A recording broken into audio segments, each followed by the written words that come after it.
BFM Business et Tech Co présente De quoi je me mêle, François Sorel. La deuxième partie de ce De quoi je me mêle avec Lionel Costa qui nous a rejoint. Bonjour Lionel. Bonjour François. Lionel Costa qui est le responsable du labo Fnac.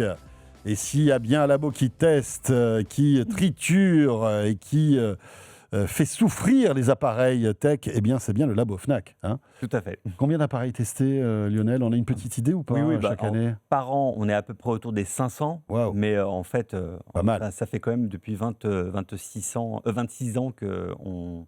Qu'est-ce que je dis moi ? 52 ans. 52 ans, oui, le labo Fnac. Je me suis totalement... À l'époque de Victor Jakimovic. Même avant, Marceau Crasson. Ouais, c'est clair. Ça a 50... en fait, c'était en 72, donc 54 ans. Voilà. Incroyable.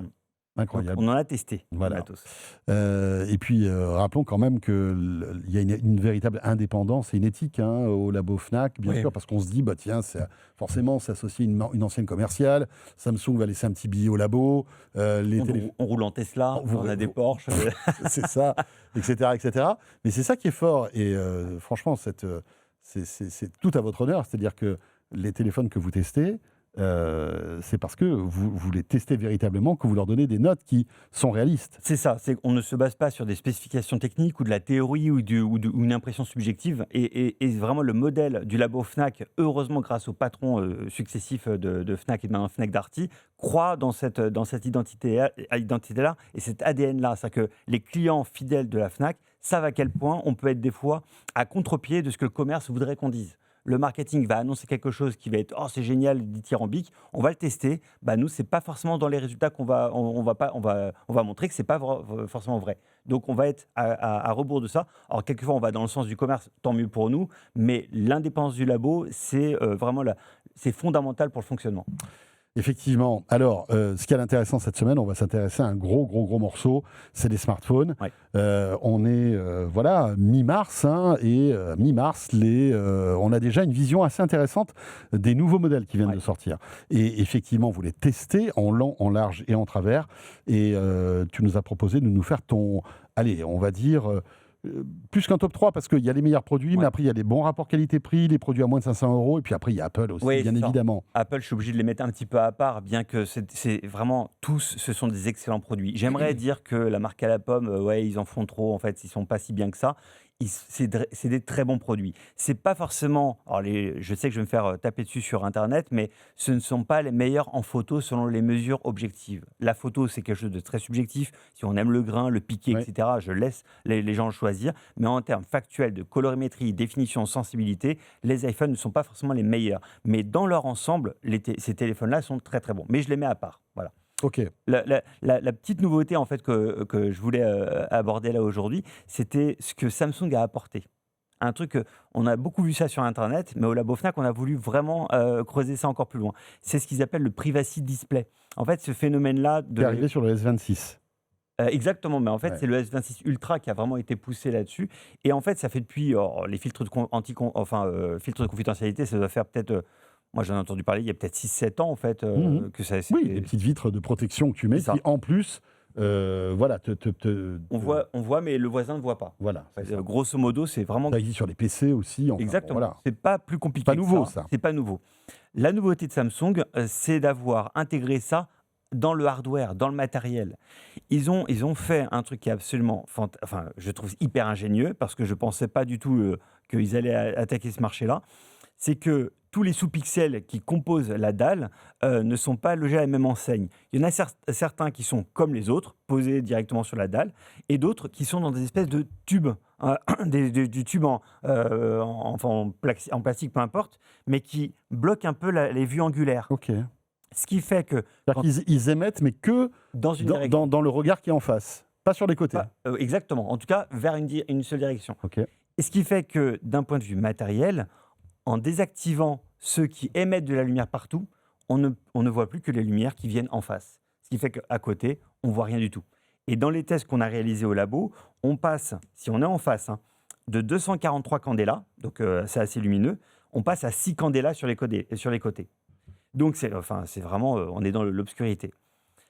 Le petit bémol à ça, même si je trouve ça hyper ingénieux, c'est qu'en éteignant tous les autres sous-pixels qui, eux, étaient là, ils avaient une raison d'être là, Bon, on passe de 700 candela à 243 candela. Ok. C'est-à-dire qu'on perd, vraiment, on est à Oui. un tiers de lumière, de luminosité.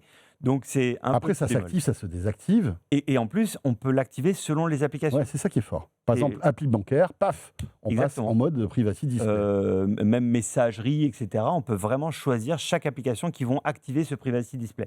Donc vraiment, je voulais le noter parce que c'était hyper intéressant. Donc nous, on a passé ça au microscope, on a passé ça à l'optiscope, à la vue angulaire, enfin pour vraiment avoir du concret sur ce Mhm. phénomène-là. Et voilà, j'ai trouvé ça hyper Impressionnant. intéressant. Bon, il faut se rappeler quand même que si les gens achètent un smartphone 4K, par exemple, en termes de résolution, le fait d'éteindre les sous-pixels, évidemment, vous divisez par 3 la résolution. Mais les gens qui ont un filtre matériel physique Oui, qu'ils mettent c'est- dessus, ils se rendent compte aussi de cette perte de Bien qualité. sûr, mais c'est pas, en fait, c'est pas le même objectif. Là, à Non. partir de là, c'est pour simplement regarder une information et pas pour regarder un film Netflix. Quoi. Oui, c'est ça. C'est clair. Sauf si on est vraiment égoïste. Les meilleurs produits. Donc, quel est le top 3 en ce moment des smartphones Alors, du labo? Il y en a 3 vraiment, ils sont dans un mouchoir de poche et avec des différences de prix qui sont assez énormes. On a en top 3 le Realme GT7. Celui-là, ce qui fait la différence, c'est vraiment une autonomie. L'autonomie à plus de 20 heures, mesurée au labo, et sachant que nous, on est quand même assez sévère. C'est vraiment, on est des brutes. On met en fonction, on n'éteint jamais, on ne met jamais en veille. La luminosité, elle n'est pas au max, elle est entre 180 et 220 candela. Mais vraiment, on essaie de pousser le produit. Donc, on est à plus de 20 heures. Donc, en réalité, je pense que quelqu'un a un usage mixte normal, on tourne autour des 2 ou 3 jours. Ok.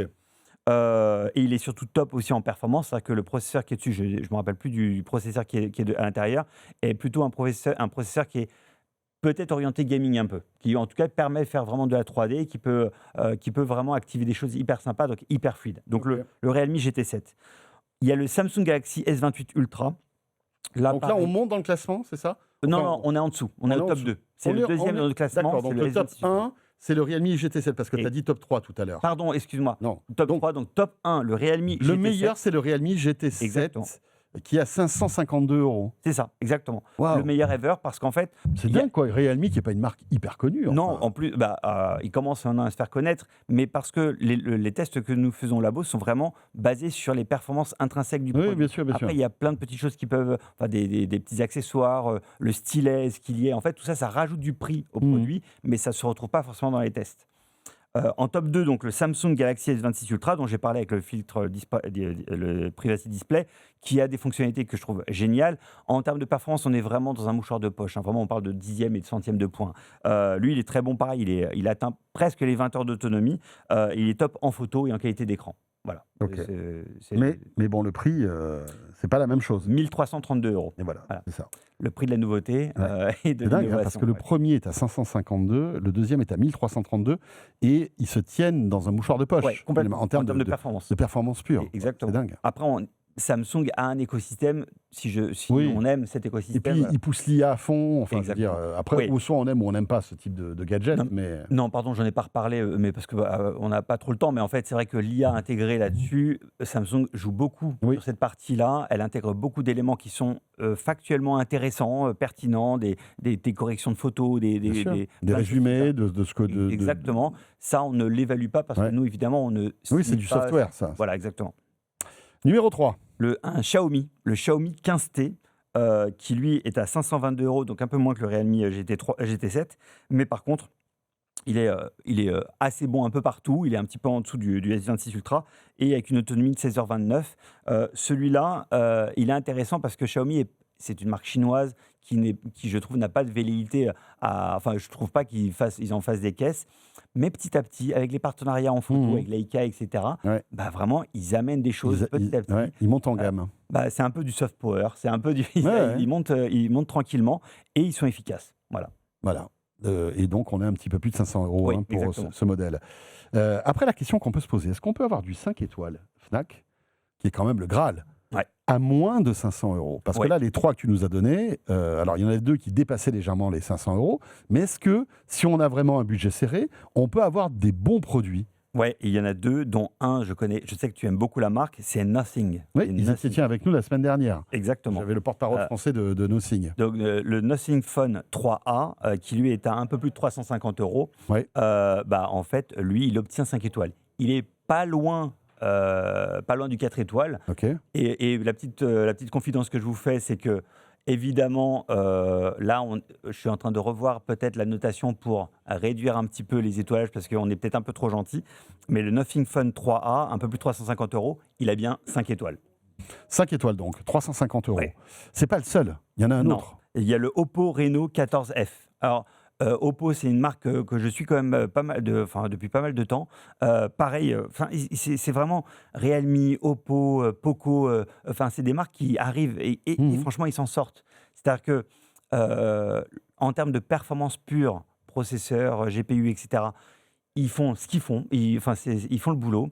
En photo, ça s'est tellement amélioré partout que, en fait, la photo est plus un élément discriminant qui disait si je veux faire des belles photos, je peux prendre que telle marque ou tel modèle. Non, dans toutes les marques, ils arrivent maintenant à placer des produits qui ont des beaux capteurs photo.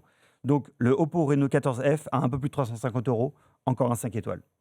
On n'a pas évoqué l'écosystème Apple parce qu'évidemment, il est présent. Ouais. Vous testez les produits Bien au sûr. Labo Fnac qui sont un peu à part. Ouais. Malgré tout, ça reste de très bons téléphones. Tu disais tout à l'heure que ce n'étaient pas les meilleurs en photo, Oui. mais après, dans leur globalité, voilà, il n'y a pas de mauvaise surprise. Non, il n'y a aucune mauvaise surprise. J'aurais bien aimé vous amener des surprises, mais non, le meilleur qu'on ait testé, c'est l'iPhone 17 Pro Max. Voilà, Ok. Donc c'est le tout dernier. hein. Voilà, qui a le meilleur processeur, qui a le plus gros capteur photo. Il est quand même à 2470 €. Oui. La version par rapport au stockage, évidemment. Oui, là, on est à 2 Tera. Enfin, Oui, on est sur le oui, très c'est ça. haut de gamme. On est sur le plus haut de gamme, le plus premium. Il faut quand même que je donne une information aux gens. Les smartphones Android vont souvent se balader avec 8 Go, 10 Go, 12 Go de RAM, Mhm. de mémoire vive. Ça, c'est donc ce qui permet que le portable Oui. soit rapide. Réactif et rapide. iPhone n'a pas besoin de ça. Il a besoin de 6 Go, 8 Go grand max, parce qu'il est tellement optimisé, il maîtrise tellement Ouais, quels ouais. sont les composants qu'ils veulent mettre dans leur matériel qui sont beaucoup plus efficaces. Il y a beaucoup moins de déperdition. Alors que sur Android, ça reste des couches d'émulation Linux, Mhm. donc en fait, on perd un peu d'énergie. Et pour la marque à la pomme de ce que nous avons testé en 5 étoiles, mais quand même le moins cher, c'est 669 €. C'est l'iPhone 16e. Voilà, Alors que le 17e vient de sortir, que Ouais, vous n'avez bien. pas eu le temps de... En fait, on l'a testé, mais on de a un tester. petit souci sur la partie eSIM parce que, en fait, maintenant tu as l'intégration de l'eSIM, donc c'est plus une carte SIM classique. Et en fait, au niveau du banc de mesure, on a des SIM de test. Rod et Schwartz Henri Dessous pour pas les citer, qui en fait n'utilisent pas ce protocole-là et ces paramétrages-là. Donc ça complexifie un peu et sur le 17e, on n'a pas encore terminé là-dessus. Mais en Voilà. tout cas, le 16e, si on veut accéder à l'écosystème Apple avec un produit de qualité, 16e, il n'y a pas de problème. Ouais, dépêchez-vous parce qu'à mon avis, il va sortir du catalogue étant donné que le 17e est rentré. Ouais, hein. ils font ça. Ou il y aura bientôt des soldes. Ou alors bientôt, il y aura des promos. soldes. Ça En peut être effet. intéressant. Top, merci beaucoup Lionel. François. Voilà, écoutez, vous avez toutes les infos pour bien choisir votre prochain smartphone. En tous les cas, à l'instant T, ce mois de mars, après ça évolue, bien évidemment, dans 3 mois, peut-être que ce classement bougera un petit peu. Tout le temps. On aura l'occasion d'en reparler d'ici là. Merci beaucoup Lionel. Lionel Costa, responsable du Labo Fnac, pour terminer ce De quoi je me mail. Enfin, pour le terminer, si vous êtes avec nous en audio, vous le savez, on vous propose quelques minutes supplémentaires exclusivement sur le podcast audio. On parlera du futur de Tim Cook avec Mélinda et Emmanuel Paquette. Et puis pour tous les autres, on se retrouve la semaine prochaine. Merci en tous les cas de nous écouter, de nous regarder. À très vite. De quoi je me mêle sur BFM Business et Tech & Co.